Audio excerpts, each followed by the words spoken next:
Merci beaucoup. Je vais vous faire d'abord quelques éléments de contexte sur ce sujet avant d'en venir aux propositions et de faire un tour de table et d'avoir un débat avec chacun d'entre vous. D'abord, parler un peu des CHU aujourd'hui.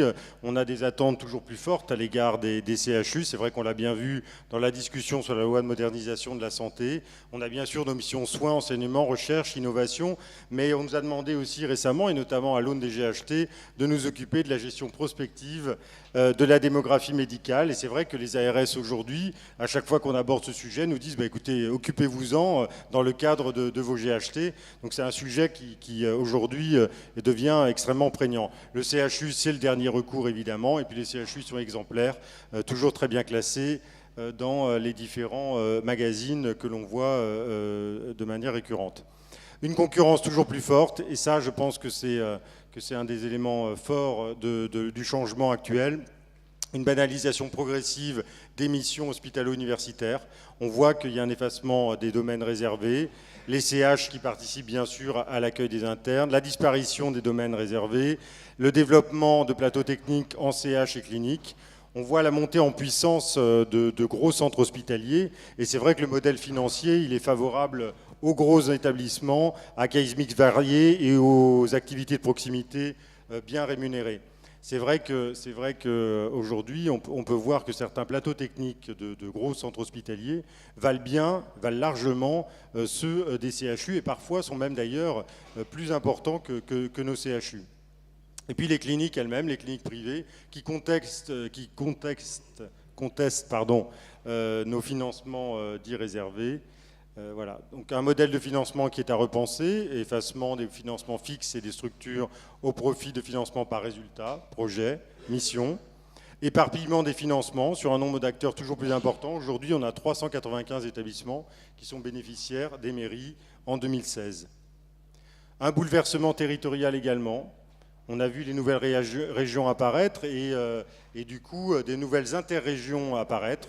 Aujourd'hui, on a 7 interrégions en France, qui regroupe de 1 à 9 CHU et que vous avez juste derrière moi. Et puis on a 135 GHT qui sont créés, 31 CHU qui sont supports et 28 subdivisions d'internat.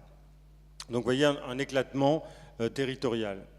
Et puis voilà, quelles sont nos propositions face à ça, ce CHU et territoire? Eh bien d'abord, c'est promouvoir et mettre en œuvre une stratégie de groupe CHU en réseau, sur les missions hospitalo-universitaires et sur la démographie médicale dans chaque région. D'abord, au niveau des groupements hospitaliers territoires. C'est vrai que nous, ce que nous demandons, c'est que le CHU soit la tête des missions spécifiques. Et puis au niveau d'une région ou interrégion, on souhaite une coordination entre CHU, un CHU en réseau. Alors là, on a pris comme modèle Hugo, les hôpitaux universitaires du Grand Ouest, dont on vous a parlé déjà, et d'ailleurs que je préside, et qui regroupe les CHU de Brest, Rennes, Nantes, Angers, Tours, le CHR d'Orléans, le CHU de Poitiers jusqu'à présent, mais qui maintenant va partir avec la nouvelle région Aquitaine. Et dans Hugo, on retrouve également l'Institut de cancérologie de l'Ouest.